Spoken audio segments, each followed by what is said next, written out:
To predlog o dvokrožnem večinskem volilnem sistemu. Najprej mi smo trdno prepričani, da dvokrožni večinski sistem ni rešitev iz te krize in da ima Slovenija danes marsikaj druga za početi, kot se ukvarjati samo z volilnimi sistemi. Če bi na zadnjih volitvah bil dvokrožni večinski sistem, bi se Slovenke in Slovenci najbrž odločili med Janšo in med Jankovićem. Po anketah 2 leti po teh volitvah vidimo, da 85% Slovenk in Slovencev ne želi videti niti enega, niti drugega kot predsednika vlade.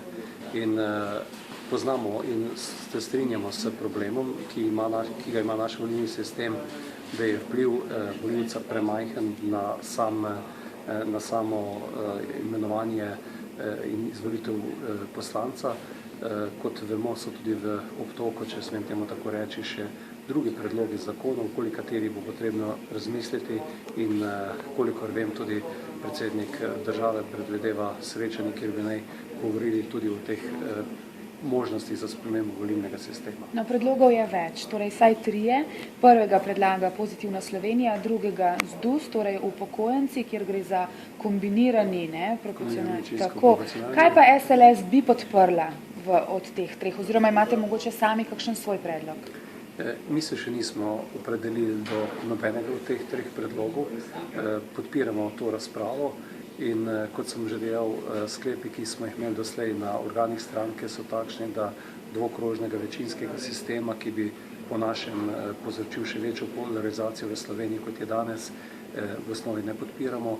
Okoli ostalih 2 sistemov, ki sta neka približka, pa se je vredno pogovoriti. Tako da, če osebno povem svoje stališče, mislim tudi ta predlog, ki ga tudi ZDUS predlagal, ko je neka kombinacija, mogoče celo neka vmesna pot, kot sem pa že dejal, organi stranke se res še niso odločili na nobenem predlogu. Če sem vas prav razumela v prejšnji izjavi, ki ste jo dali, tudi absolutni preferenčni glas in ukinitev volilnih okrajev, kar predlaga PS, za vas ne bi bili ravno dobri potezi?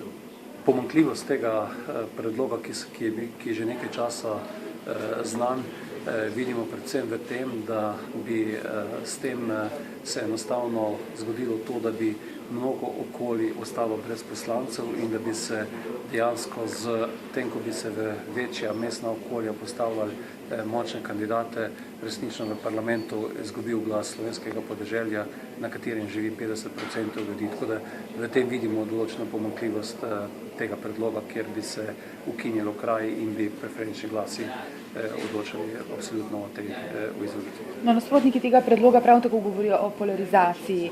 Pravijo, da gre za izrinjanje malih strank. Kaj bi se denimo lahko zgodilo z dejansko manjšimi strankami?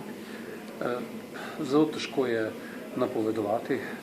Cilj in na koncu posledica večinskih sistemov, ki delujejo v Ameriki, v Angliji, posledice so takšne, da na koncu običajno ostaneta 2 veliki stranki in da zmanjka prostora za te manjše stranke.